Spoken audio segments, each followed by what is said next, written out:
ನಮಸ್ಕಾರ ಪ್ರೀತಿಯ ವಿದ್ಯಾರ್ಥಿಗಳೇ, ತಮಗೆಲ್ಲರಿಗೂ ಸುಚಿತ್ರ ಎಕ್ಸಲೆಂಟ್ ಕ್ಲಾಸಸ್ಗೆ ಆತ್ಮೀಯವಾದಂತಹ ಸ್ವಾಗತ. ಇವತ್ತಿನ ದಿನ ನಾವು 4ನೆಯ ತರಗತಿಯ ಪ್ರಥಮ ಭಾಷೆಯಾಗಿರುವಂತಹ ಕನ್ನಡ ವಿಷಯದಲ್ಲಿನ ಎಸ್ಸೆ 2 ದ್ವಿತೀಯ ಸಂಕಲನಾತ್ಮಕ ಪರೀಕ್ಷೆ, ಈ ಒಂದು ಪರೀಕ್ಷೆಯ ಒಂದು ಪ್ರಶ್ನೆ ಪತ್ರಿಕೆಯನ್ನು ಈ ಒಂದು ವಿಡಿಯೋದಲ್ಲಿ ಎಲ್ಲರೂ ಕೂಡ ನೋಡೋಣ.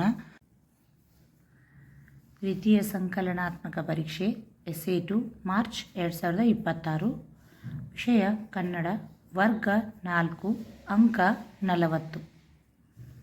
ಮೊದಲನೆಯ ಪ್ರಶ್ನೆ. ಈ ಕೆಳಗಿನ ಪ್ರಶ್ನೆಗಳಿಗೆ ಸರಿಯಾದ ಉತ್ತರವನ್ನು ಆಯ್ಕೆ ಮಾಡಿ ಬರೆಯಿರಿ. ಒಟ್ಟು 4 ಅಂಕಗಳು.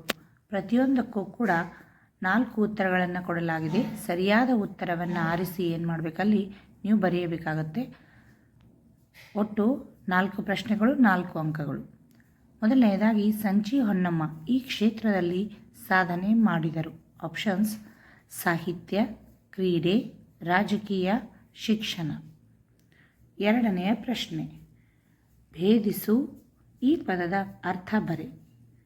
ಕದನ, ಸೀಳು, ಸಂಗ್ರಾಮ, ಸಮರ. ಮೂರನೆಯ ಪ್ರಶ್ನೆ. ಸಾವಿನ ಅಂಚಿನಲ್ಲಿದ್ದ ಬಾಲಕ ಇದನ್ನು ಕೇಳಿದ. ಆಪ್ಷನ್ಸ್: ಸಮರ, ಸ್ವರಾಜ್ಯ, ಹಣ, ಸಂತಸ. ನಾಲ್ಕನೆಯ ಪ್ರಶ್ನೆ. ಕಿರಿಯ ಈ ಪದದ ವಿರುದ್ಧ ಪದ. ಉತ್ತರ: ಸಂಭ್ರಮ, ಹರುಷ, ಹಿರಿಯ, ಆನಂದ. ಪ್ರಶ್ನೆ 2. ಆವರಣದಲ್ಲಿ ಸೂಚಿಸಿದಂತೆ ಉತ್ತರಿಸಿರಿ.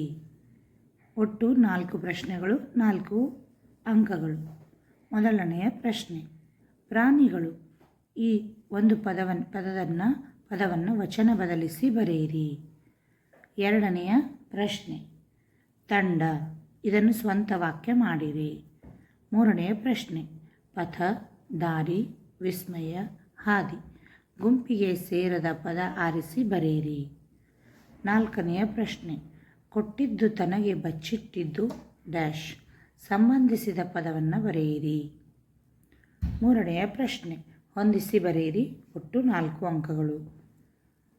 ಹಂಪಿ, ರಭಸ, ಹಗುರ, ಕನಸುಗಾರ. ಭಾರ, ಕಲಾಂ, ಕಲ್ಲಿನ ರಥ, ವೇಗ. ಇವುಗಳಿಗೆ ಸರಿಯಾಗಿ ಹೊಂದಿಸಿ ಬರೆಯಬೇಕು. ನೆಕ್ಸ್ಟ್ 4ನೆಯ ಪ್ರಶ್ನೆ. ಒಂದು ವಾಕ್ಯದಲ್ಲಿ ಉತ್ತರಿಸಿರಿ. 4 ಅಂಕಗಳು, 4 ಪ್ರಶ್ನೆಗಳು. ಕಾಡಿನಲ್ಲಿ ನಡೆದ ಸ್ಪರ್ಧೆ ಯಾವುದು? ಎರಡನೆಯ ಪ್ರಶ್ನೆ. ಜಾತ ಎಂದರೆ ಯಾರು? ಮೂರನೆಯ ಪ್ರಶ್ನೆ. ಪ್ಲ್ಯಾಟ್ಫಾರ್ಮ್ ಎಂದರೇನು? ನಾಲ್ಕನೆಯ ಪ್ರಶ್ನೆ. ಹಗ್ಗ ಏನಾಯಿತು? Question number 5. ಬಿಟ್ಟ ಸ್ಥಳವನ್ನು ತುಂಬಿರಿ. ಮಕ್ಕಳೆಲ್ಲರೂ ಡ್ಯಾಶ್ ಆಲಿಸುವುದರಲ್ಲಿ ಮರೆಯುತ್ತಿದ್ದರು. ಎರಡನೆಯ ಪ್ರಶ್ನೆ. ಕೌರವರಿಗೂ ಪಾಂಡವರಿಗೂ ಬಿಲ್ವಿದ್ಯೆ ಕಲಿಸಿದವರು ಡ್ಯಾಶ್. ಮೂರನೆಯ ಪ್ರಶ್ನೆ. ನೊಗವನ್ನು ಡ್ಯಾಶ್ದಿಂದ ಮಾಡುತ್ತಾರೆ. ನಾಲ್ಕನೆಯ ಪ್ರಶ್ನೆ. ರೇಡಿಯೋ ಕಂಡುಹಿಡಿದವರು ಡ್ಯಾಶ್. ಪ್ರಶ್ನೆ 6. ಈ ಕೆಳಗಿನ ಪ್ರಶ್ನೆಗಳಿಗೆ 2-3 ವಾಕ್ಯದಲ್ಲಿ ಉತ್ತರಿಸಿರಿ. ಒಟ್ಟು 4 ಪ್ರಶ್ನೆಗಳು. ಪ್ರತಿ ಪ್ರಶ್ನೆಗೆ 2 ಅಂಕಗಳು. ಒಟ್ಟು 8 ಅಂಕಗಳು. ಮೊದಲನೆಯದಾಗಿ, ಜಾತಿ ಭೇದವನ್ನು ಕುರಿತು ಸರ್ವಜ್ಞನ ತ್ರಿಪದಿಯನ್ನು ಬರೆಯಿರಿ. ಎರಡನೆಯ ಪ್ರಶ್ನೆ. ನೀನು ಮೈಸೂರು ಪ್ರವಾಸವನ್ನು ಕೈಗೊಂಡರೆ ನೋಡಬಹುದಾದ ಸ್ಥಳಗಳಾವುವು? ಮೂರನೆಯ ಪ್ರಶ್ನೆ. ದುರ್ಗದ ಬಯಲಿನಲ್ಲಿ ಸೇರಿದ ಜನರು ಏನೆಂದು ಘೋಷಣೆಗಳನ್ನು ಕೂಗಿದರು? ಪ್ರಶ್ನೆ 4. ಕಲಾಂ ಬಾಲ್ಯದಲ್ಲಿ ಯಾವ ಕನಸನ್ನು ಕಾಣುತ್ತಿದ್ದರು? ಪ್ರಶ್ನೆ 7. ಕೊಟ್ಟಿರುವ ಮಾತನ್ನು ಯಾರು ಯಾರಿಗೆ ಹೇಳಿದರು? ಪ್ರತಿಯೊಂದಕ್ಕೂ 2 ಅಂಕಗಳು. 2 ಪ್ರಶ್ನೆಗಳಿವೆ, 4 ಅಂಕಗಳು. ಮೊದಲನೆಯದಾಗಿ, ನಿನ್ನನ್ನು ಪಡೆದ ನಾವೇ ಧನ್ಯರು. ಈ ಮಾತನ್ನು ಯಾರು ಯಾರಿಗೆ ಹೇಳಿದರು? ಎರಡನೆಯ ಪ್ರಶ್ನೆ. ನೀವು ಹೇಳಿದಂತೆ ಶಾಲಾ ಆವರಣ ಸ್ವಚ್ಛ ಮಾಡಿದ್ದೇವೆ. ಈ ಮಾತನ್ನು ಯಾರು ಯಾರಿಗೆ ಹೇಳಿದರು? ಇನ್ನು ಕೊನೆಯ ಪ್ರಶ್ನೆ 8. ಕೆಳಗಿನ ಪ್ರಶ್ನೆಗಳಿಗೆ ಉತ್ತರಿಸಿರಿ. ಪದ್ಯ ಭಾಗವನ್ನು ಪೂರ್ಣಗೊಳಿಸಿರಿ.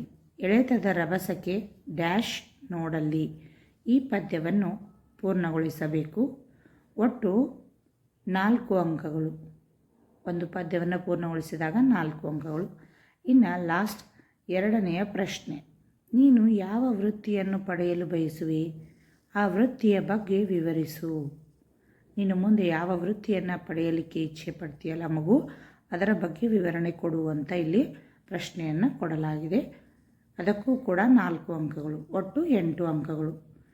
ಒಟ್ಟಾರೆಯಾಗಿ ದ್ವಿತೀಯ ಸಂಕಲನಾತ್ಮಕ ಪರೀಕ್ಷೆ ಎಸ್ಎ 2ನಲ್ಲಿ ವರ್ಗ 4ಕ್ಕೆ ಸಂಬಂಧಿಸಿದಂತೆ ವಿಷಯ ಕನ್ನಡ ಒಟ್ಟು 40 ಅಂಕದ ಒಂದು ಪ್ರಶ್ನೆ ಪತ್ರಿಕೆಯನ್ನು ಇದುವರೆಗೂ ನಾವು ನೋಡಿದ್ದೇವೆ. ಎಲ್ಲರೂ ಕೂಡ ಪೂರ್ತಿ ವಿಡಿಯೋವನ್ನು ನೋಡಿ ಪ್ರಶ್ನೆ ಪತ್ರಿಕೆಯನ್ನು ಬರೆದುಕೊಳ್ಳಿ. ಇನ್ನು ಮುಂದೆ ಈ ಒಂದು ಪ್ರಶ್ನೆ ಪತ್ರಿಕೆಗೆ ಸಂಬಂಧಿಸಿದಂಥ ಉತ್ತರ ಪತ್ರಿಕೆಯನ್ನು ನೋಡೋಣ.